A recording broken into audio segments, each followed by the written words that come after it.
Ishte pranvera e vitit 1999 dhe toka diqte. Lufta kishte përfshirë çdo cep të Kosovës dhe ushtarët shqiptar endeshin mes maleve, fshatrave të djegur dhe rënojave, duke mbajtur mbi supë barën e një historie që nuk kishte më kthim pas. Arbeni, një djalë 25 vjeçar nga një fshat pranë Prizrenit, kishte lënë jetën e tij të zakonshme për të marrë pushkën dhe për të hyrë në radhat e luftëtarëve.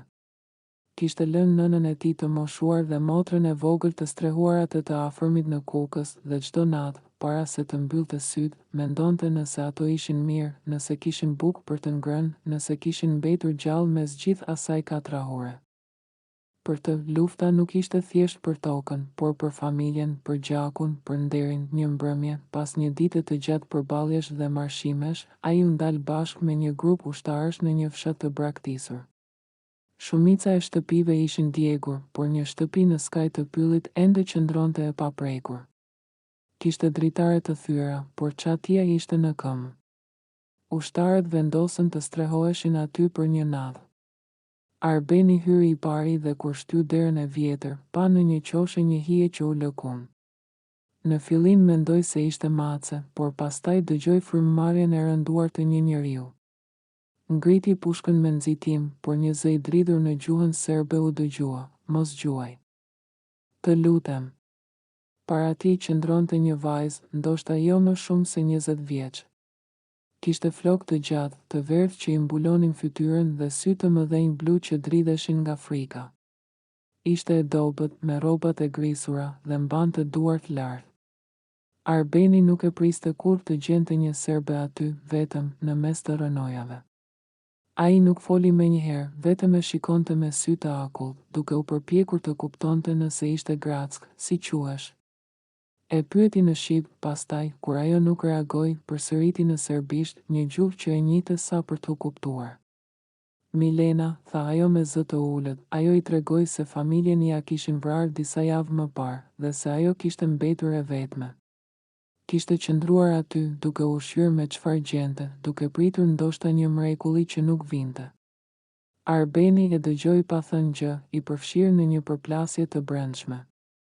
Gjaku i thoshte se ajo ishte armike, por sytë e tij nuk shinin armik para vetes, shinin një vajzë të vetmuar, të thyer, një shpirt të pafajshëm në mes të një lufte të përgjakshme. Ai vendosi të mos i thoshte shokëve të tij për të.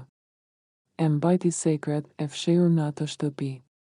Çdo ditë që kalonte, ai gjente një justifikim për t'u kthyer atje. Për t'i sjell pak ushqim ose ujë. Në fillim ata pothuaj nuk flisnin, vetëm shiheshin me dyshim. Por gradualisht nisën të shkëmbenin fjalë të vogla. Ajo e pyeste për jetën jashtë, përse kishte hyrë në luftë, për familjen. Ai e pyeste për fëmijërinë e saj, për muzikën që i pëlqente, për ëndrat që kishte pasur. Një natë, kur jashtë binte shi i rrëmbyeshëm dhe bubullimat mbulonin qiellin, ajo u afrua tek ai dhe i tha: "Nuk e di pse më ndihmon. Por dua të dish se çdo gjë që ndjej është fal teje. Po të mos ishe ti, do të kisha vdekur." Arbeni nuk dinte ç'të thoshte. Zemra i rrite fort. Ai nuk e kishte menduar kurrë se mund të lidhej me dikë nga ana tjetër. Por brenda tij, një zë i thellë i thoshte se dashuria nuk pyet për kufi, flamuj apo gjuhë, ditët kalonin dhe lidhja e tyre bëhej më e fortë. Ai e dinte se nëse shokët e zbulonin, gjithçka do të merrte fund. Por nuk mund të hiqte dorë. E filloi të ndjente një dhimbje të çuditshme sa herë që largohej prej saj dhe një ngrohtësi të jashtëzakonshme kur i takonte syt. Një pasdite, kur perëndimi ngjyrosi qiellin me të kuqe, ajo i tha se kishte frikë. "Nuk dua të rri e fshehur për jetë," tha. "Nuk dua që një ditë të më gjejnë dhe të më vrasin, ose më keq, të më përdorin si armë kundër teje." Arbeni e mori dorën e saj të ftohtë në duart e tij të ashpra dhe i tha: "Do të mbroj. Nuk e di si, nuk e di çfarë do të ndodh nesër. Por të betohem se nuk do të lë vetëm." Arbeni nuk e dinte se çfarë po ndodhte me të. Lufta e kishte bërë zemrën e tij të ngurtë, sytë e tij të mësuar me dhimbje, por pranë Milenës, ai ndihej ndryshe. Ishte sikur kishte gjetur një copës jetë të pastër mes rënojave, një arsye për të mbajtur shpresën ndezur. Ajo nuk i përkiste botës së tij, ishte nga ana e kundërt, nga një familje serbe, nga një popull që në atë kohë shihej si armiku më i madh. Por kur e shite, nuk shite një serbe, shite një njeri. Një vajzë që qante, që qeshte, që kishte humbur gjithçka dhe që tani e kishte vetëm atë. Ai filloi të gjente mënyra gjithnjë më të rrezikshme për ta parë. Gënjente shokët e njësisë, thoshte se kishte patrull shtesë, ose se duhej të kontrollonte zonën. Çdo shteg i çonte këmbët drejt asaj shtëpie të braktisur ku Milena e priste me sy që ndriçonin. Ata hanin bashkë nga buka e thatë që ai sillte, pinin ujë nga bidonat që mbushten në burim dhe ndanin fjalë që në rrethana normale do të ishin të zakonshme, por në atë botë të përgjakshme tingëllonin si luks. Ajo i tregonte për këngët që kishte dëgjuar dikur në radio, për librat që kishte lexuar, për ëndrrën e saj për të studiuar mjekësi. Ai i tregonte për jetën e tij në fshat, për bagëtit, për tokën, për netët kur këndonin këngë popullore rreth zjarrit. Dhe mes gjithë atyre bisedave, diçka e padukshme i lidhte gjithnjë më fort. Një natë, kur hëna ndriçonte dritaret e thyer, ajo i tha: "A e kupton se çfarë po bëjmë? Ti je ushtar shqiptar, unë jam vajzë serbe. Nëse dikush e merr vesh, të dy jemi të humbur." Ai e shikoi gjatë, me sy që nuk lëviznin, dhe tha: "E di, por nuk më intereson. Lufta do të mbaroj një ditë, por ajo që ndjej për ty nuk dua të humbas." Ajo nuk ju përgjigj me fjalë, vetëm ju afrua dhe e përqafoi fort, sikur donte ta mbante të gjallë në kujtesën e saj për jetë. Ishte hera e parë që trupat e tyre prekeshin pa frikë, pa dyshim, vetëm me dëshirën për t'u ndier njerëzor mes gjithë atij kaosi. Qëndruan ashtu gjatë, duke dëgjuar vetëm rrahjet e zemrave, duke harruar që jashtë, në çdo moment, mund të shpërthente një bombë ose një breshëri plumbash. Ditët u kthyen në javë dhe rreziku filloi të bëhej gjithnjë më i madh. Njësia ku bënte pjesë Arbeni po lëvizte drejt zonave të tjera, më pranë frontit, dhe çdo herë që ai largohej, Milena mbetej vetëm, me frikën se mos nuk kthehej më. Njëherë ajo i tha: "Nëse një ditë nuk vjen, unë nuk do ta di kurrë nëse je gjallë apo i vdekur. Do të mbetem këtu, duke pritur, si një hije." Ai u betua se do të kthehej gjithmonë, por e dinte që në luftë betimet shpesh mbeteshin bosh. Një mbrëmje, kur po largohej, njëri nga shokët e tij e pa duke dalë nga shtëpia. "Ç'po bën aty, Arben? Pse futesh në shtëpi të braktisura?" I tha ai dyshueshëm. Arbeni e mbajti qetësinë dhe shpiku një histori se po kontrollonte nëse kishte municione ose ushqime të fshehura. Shoku i tij nuk e besoi plotësisht, por nuk tha asgjë. Megjithatë, Arbeni e kuptoi se koha po mbaronte, se nuk mund ta mbante përgjithmonë sekretin. Një natë të ftohtë, kur qielli ishte mbuluar me re dhe toka dridhej nga shpërthimet në largësi, ai vendosi t'i thoshte Milenës të vërtetën. "Nuk mund të lë më këtu," i tha. "Shokët e mi kanë filluar të dyshojnë. Nëse të gjejnë, do të jetë fundi për të dy. Duhet të ikim." Ajo e pa e habitur. "Të ikim? Ku? Nuk kemi ku të shkojmë. Unë jam serbe, ti shqiptar. Askush nuk do të na pranoj." Ai i mori fytyrën mes duarve dhe i tha: "Do të gjejmë një vend ku askush nuk pyet kush je, nga je. Vetëm të jemi gjallë dhe bashkë." Milena qau atë natë, jo nga frika, por nga një shpresë e re që po lindte. Kishte menduar se jeta e saj kishte mbaruar, por tani dikush po i ofronte një fillim tjetër. Disa ditë më vonë, Arbeni gjeti një moment kur njësia e tij po zhvendosej dhe ai u largua me justifikimin se do të patrullonte. U kthye në shtëpi dhe i tha Milenës të përgatitej. Kishte marrë me vete pak bukë, pak ujë dhe një hark të vjetër. "Do të kalojmë kufirin, do të gjejmë një mënyrë. Nuk e di si, por duhet të provojmë." Rruga ishte e mbushur me rreziqe. Duhej të kalonin mes postbllokeve, mes pyjeve ku patrullonin ushtar, mes fshatrave të djegur ku çdo sy i panjohur ishte i rrezikshëm. Por ata ecën dorë për dore, me zemrat që rrinin fort.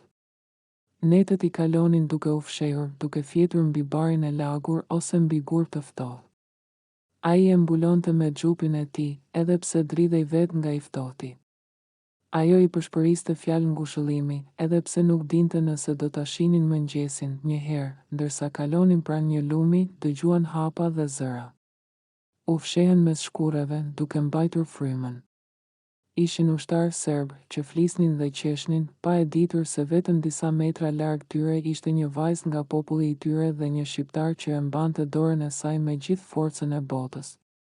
Arbeni mendoi se nëse i zbulonin, nuk do të kishin asnjë shans. Por ata kaluan dhe hapat e tyre humbën në largësi. Kur rreziku u largua, Milena u kthye nga ai dhe i tha: "Ti rrezikon jetën tënde për mua." "Pse?" Ai u përgjigj pa hezitim: "Sepse pa ty nuk kam më arsye të jetoj." Pas shumë ditësh ecjeje, lodhjeje dhe frike, arritën pranë kufirit. Por aty, fatkeqësisht, i zun prit disa ushtarë të armatosur. Nuk kishte më rrugë dalje. Njëri prej tyre bërtiti: "Kush jeni? Ndal." Arbeni e kapi Milenën për dorë dhe u përpoq të ikte, por plumbat filluan të kërcisnin. Ai u kthye dhe qëlloi për t'i mbajtur larg, por në atë moment një plumb i ra në shpatull.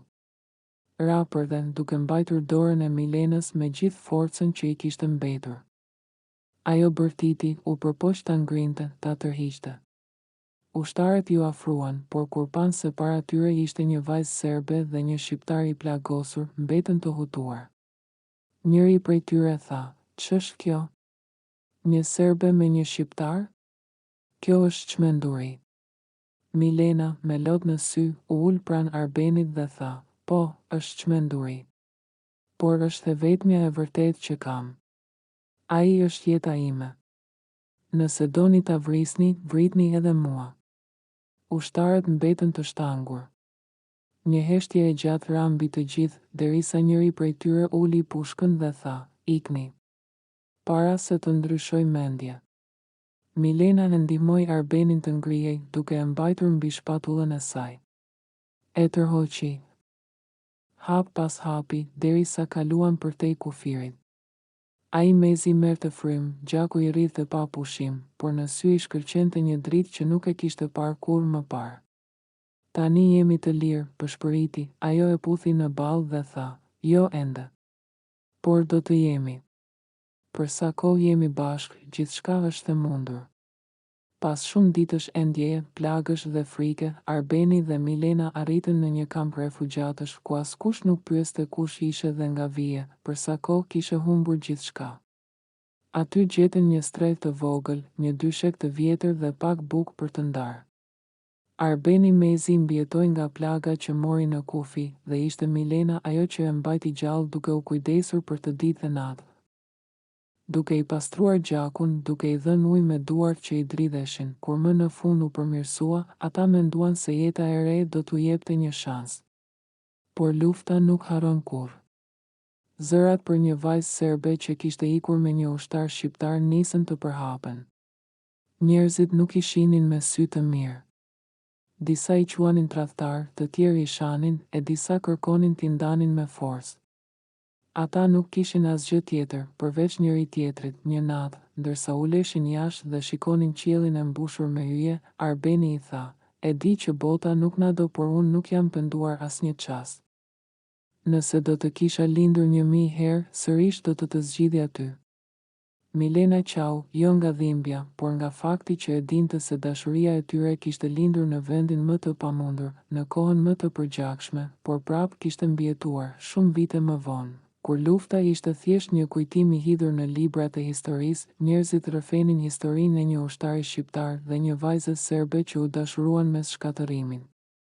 Disa nuk e besonin, disa e quanin legjendë, por ata që i kishin parë dikur, e dinin të vërtetën. Dashuria mund të lindë edhe mbi hi, edhe mbi gjak, edhe mbi urrejtjen më të madhe. Arbeni dhe Milena nuk u bën kurrë heronj për askën tjetër. Por për njëri tjetrin, ata ishin jeta, shpresa dhe dëshmia se zemra e njeriut nuk njeh kufi.